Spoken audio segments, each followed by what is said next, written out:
So ayan mga boss, welcome back po ulit sa aking YouTube channel, Boss TPM Vlogs. Ayan, for today's video mga boss, bibili tayo ng frozen foods para doon kay nanay. Kasi inutusan tayo ni Ate Cha na bumili worth 500 pesos na frozen foods.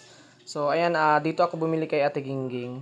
Tsaka, ayun, habang inahantay ko pa si Kuya Libby, kasi si Kuya Libby kasi mga boss, iniiwan niya yung bata niya kay Ate Charing, yung nagtatrabaho sa barangay. Kaya yun, habang inaantay ko siya, bumili muna ako ng frozen foods. Pagkatapos ito mga boss ay punta na tayo doon sa Bacau para magtrabaho. Kaya yun, habang kinukuha ni Ate Gingging yung frozen foods na ibibigay niya sa akin, nakikipagpintuan ako kay nanay dito. So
ayan mga boss, dahil Sabado ng gabi ngayon, at saka yun, pinasyal ko muna yung mag-ina ko dito sa lungsod.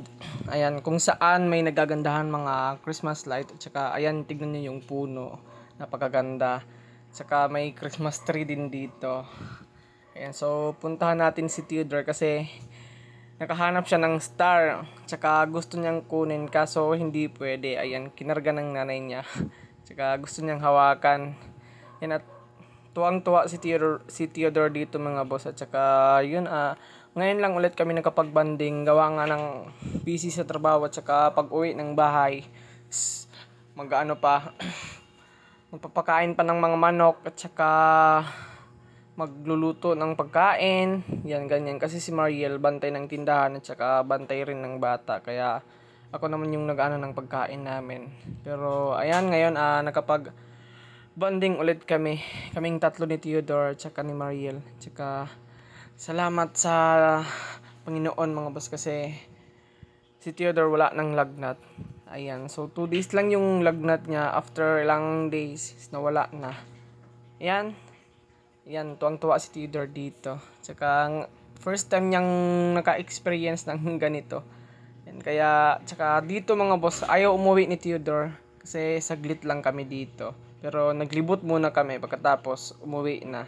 Kaya ayan, papakita ko sa inyo kung gaano kaganda yung Katmon, lungsod ng Katmon.